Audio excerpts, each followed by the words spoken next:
From Bravery Media, this is Appendix B, short conversations about the biggest challenges facing higher ed marketers and marketing. My name is Joel Goodman. With me is Kristen Van Dorn. Hi, Kristen. How are you? Hi, Joel. So we're running a series on why your website needs to be as up-to-date and fresh as your paid media. And Joel, a couple of episodes back, you mentioned that we take a very engineering or IT frame of mind when we approach what audiences need what services on the web. And I'm wondering if you could talk a little bit more about what your vision is in comparison to this very IT-focused framework. Yeah, definitely. So I stay involved in a lot of different like higher ed groups online, whether that's social media or, Slacks from different conferences and things like that. And there are fun cycles that I've noticed over the last decade of what these conversations kind of traverse. And we're back into a cycle where people are asking about intranets and, portals or whatever you want to call it. And it happens once a year, maybe, but every couple of years, there are a lot of people that start thinking about this again. And I think the approach that we take is so off base from how the rest of the world uses technology or expects technology to work. And our modes of thinking around how to separate out a marketing website, which I think we need to do. The website needs to be focused on marketing, focused on prospective students, on enrollment, on those goals, but separating out the things that we need for our internal audiences.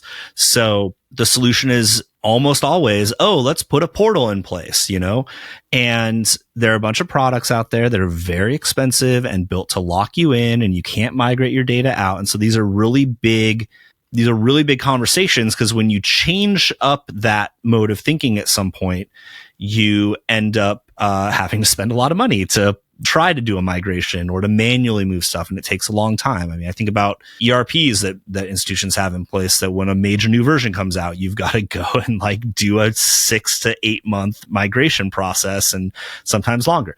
It's really similar to that when it comes down to a portal. But going back to this, I think that we approach this the wrong way. Most people, they don't view our web properties as different places, right?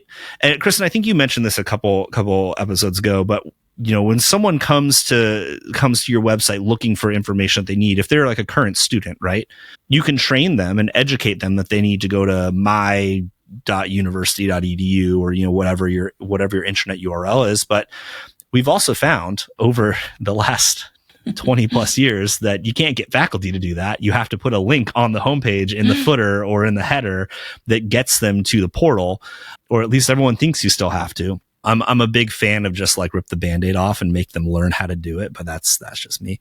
But I think these are opportunities. These aren't things that we look at and say oh no, well, we can't. The only way we can solve this is putting that link on the homepage or is training these people.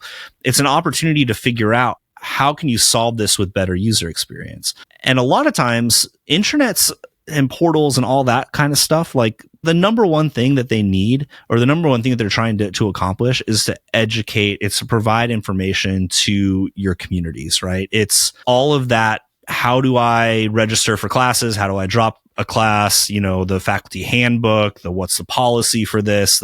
All of that kind of informational stuff is essentially a website for your campus community. It's not stuff that your prospective students need to know. It's not something that needs to be out there.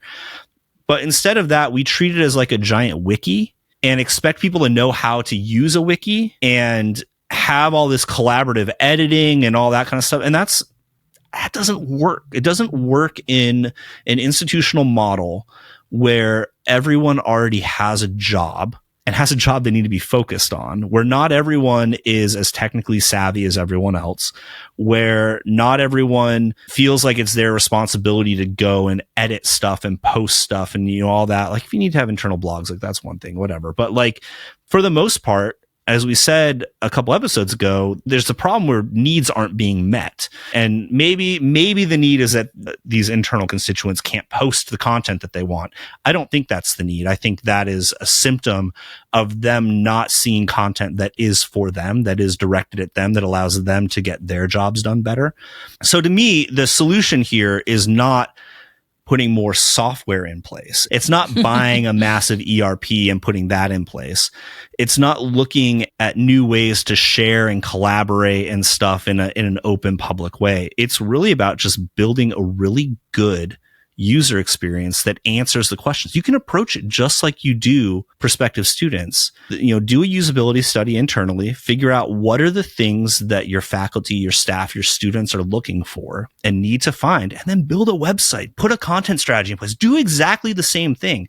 And then, put a little login link at the top of your main website. And when they log in, just switch the content out. You could use the same design. You could use all of the same stuff.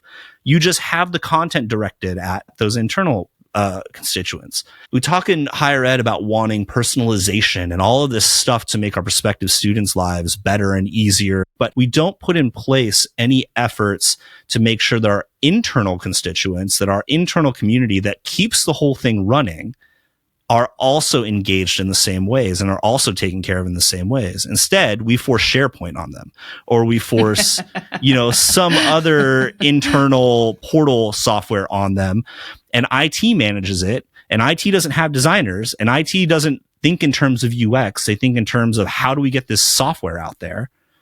And then you have to trust that the producers of the software know how to do good UX and care about your internal structures, when really all they care about is getting that really big paycheck from you so that you have their software on premise. Yeah, I think about the design of portal sites and how oftentimes they're very blocky. It's a lot about news stories.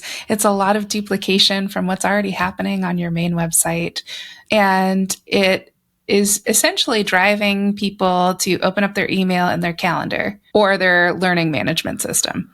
And those are things that could be tied into the experience, and you could do a lot more. You could tie in all the classroom management stuff and actually make this more of an experience that, there's the informational stuff that your current students need, but then also then you can start thinking in terms of product. Like, you're building services for your internal community, and you can start thinking about, what would be beneficial to them? Maybe it's to see upcoming class assignments, or just to have their class schedule there so that they're reminded that, I've got to get up and go to class at 7 a.m. tomorrow. And be able to tie that into your LMS and have assignments come through and have special projects come through, instead of making people go to 6 different places. Most of the software that's being used in all these other service areas have APIs. It's just they don't talk to each other, because at an institution, you've got to have a developer to do it, or you've got to hire someone to come out and do that integration work. But it opens up a lot of possibilities when you think in terms of how do we develop a great user experience or a great community experience for our current students, faculty, and staff that allow them to get their jobs done, whether their job is learning, or their job is doing marketing, or their job is teaching, or their job is HR or registrar, or whatever. But we don't do that. We put in place a perpetual 30-year-old Band-Aid that makes everyone really not like their job, but eventually they kind of ignore it. And then we're just dumping money into products that don't do anything for us. Yeah. So explain to me how, if we had the Jill Goodman vision of website environments for a university. If I'm a current student or a faculty, how do I get to the resources I need? How is this different from what already exists? Yeah. So the last university job that I worked at, we did a version of this. The way that I envision it is you just go to university.edu and there's a login link. And that login link actually should do a couple of things. One, if you don't have a login, cool. It's an inquiry. Like, it allows you to create that account and start the admissions process, right? If you do have a login, and it's, so you have like single sign on through the rest of what you have. And, most institutions have single sign on implemented already. If you don't, you implement it. It's not that hard to do. You sign in, and then we know who you are. We know what your job role is. We know what department you're in. If you're a student, we know what your major is. We know what department you're studying under. We know what residence hall you live in. We have all this information. We have all the data on campus. We just pull that all together. And then you're presented with not necessarily a different website that looks entirely different. You could run this in the same CMS. You can run this in the same designs in most cases. You're presented with content that is targeted at you. It's content that isn't viewable. It isn't findable outside of being logged in. Like that's not content necessarily that we want getting on Google. We don't want people to be able to just jump into search and find it until they're logged in. But once you are logged in, you have this other campus layer that goes on top of the experience that you have. And it does a couple of things. One, it makes brand parity across all of your audiences a lot better. And we know that institutions struggle with that, right? They struggle with making sure that the brand that they're extending out through their marketing efforts actually incorporates the culture or incorporates into the culture on campus and actually gets people excited to be representing that brand. And at the same time, it allows you to build on usability practices you've already put in place for other people. In my mind, it goes back to this hospitable design concept. It's really about making sure that you are putting in place an experience that is taking care of everyone that's on campus, taking care of your students, taking care of your faculty, taking care of your staff, and making sure that they feel empowered and happy and energized to do their role, whatever their role is in your organization. That pays dividends. Like that means that you have people that are like, yeah, I had the best possible experience ever. I think I've talked about this before, but like I did my master's program online and it was awful. Program was great. I liked the program. I learned a lot. I'm glad I did it. I still keep in touch with a lot of folks that I was in classes with, but the rest of the experience was so bad. It was, it was old Blackboard. It was when I graduated. This was the best. When it was time for graduation, those of us that were online were told that we needed to go to New York City to pick up our cap and gown a week and a half before commencement, and there was no other option for us.